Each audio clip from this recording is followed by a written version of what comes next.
Good morning dear children. आज आप अपनी व्याकरण बुक निकालोगे और उसमें लेसन नंबर 1 भाषा और लिपि करेंगे। तो पहले मैंने आपको ये करवाया था, लेकिन आपकी एग्ज़ाम्स आ रही है तो मैं आपको रिवीजन कराऊंगी। ओके, तो भाषा और लिपि क्या है वो जानेंगे हम। जो मन की बात का ज्ञान कराए वह माध्यम भाषा कहलाए। आप रोज़ अपने माता पिता, भाई बहन और दोस्तों से बात करते हैं। आप इसीलिए बात करते हैं कि जो आपके मन में है उसे दूसरों तक पहुंचा बताया जाता है बोलकर। मन की बात बताने का एक और तरीका यह है कि आप कभी कभी लिखकर भी अपने मन की बात बता देते हैं। बोलकर और लिखकर भाषा द्वारा ही बताया जाता है। तो बच्चों, आप किसी ना किसी को कुछ ना कुछ कहना चाहते हो, कुछ बताना चाहते हो, तो वो कैसे बताओगे? या तो आप बोलकर बताओगे या तो फिर लिखकर बताओगे। अगर आपको अच्छे से कपड़े या अच्छे से खिलौने चाहिए तो आप मम्मी पापा को बताओगे, लेकिन वो कैसे बताओगे? या तो आप बोलकर बताओगे या तो आप लिखकर बताओगे, तो ही आपके मम्मी पापा को पता चलेगा ना कि आपके मन में क्या चल रहा है।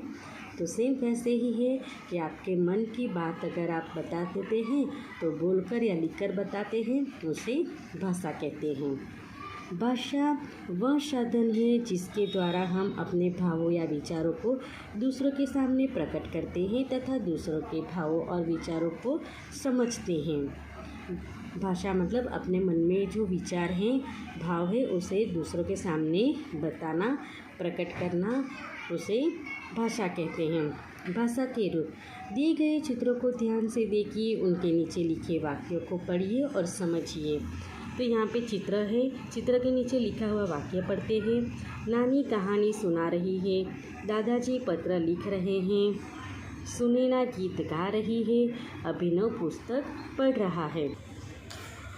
भाषा और विचारों को दो प्रकार से प्रकट किया जाता है, बोलकर और लिखकर। हम दूसरों के भावों और विचारों को सुनकर अथवा पढ़कर समझते हैं। भाषा के प्रकार। भाषा के दो ही प्रकार की होती भाषा दो ही प्रकार की होती है।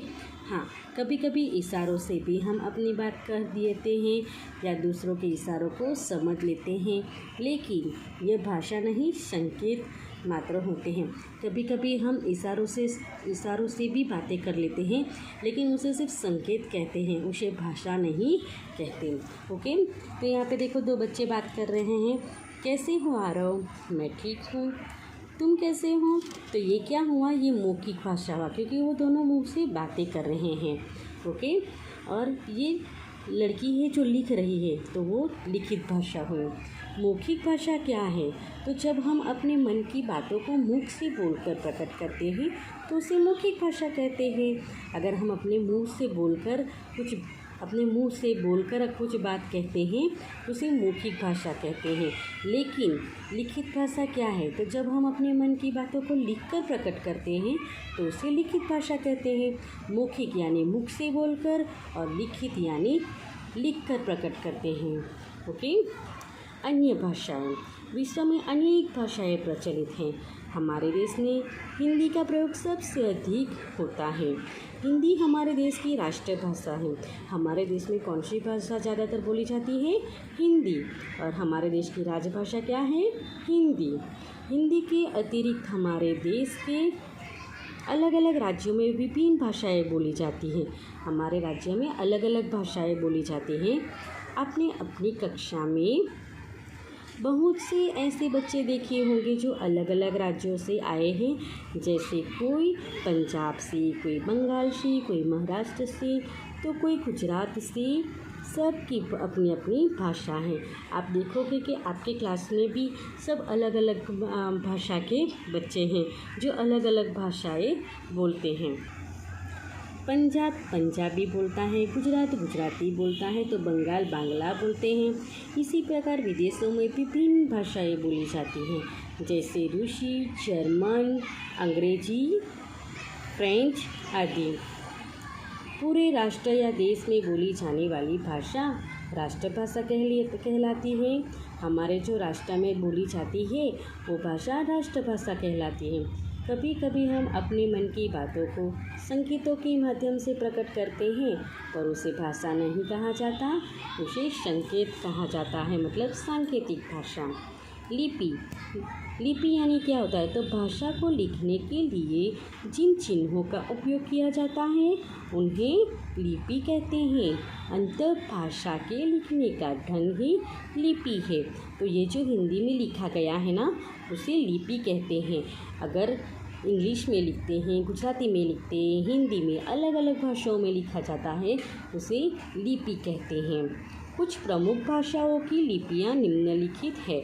तो भाषाओं की लिपियाँ अलग अलग होती है, जैसे कि यहाँ पे लिखा है हिंदी, तो हिंदी की लिपि क्या होती है, देवनागरी।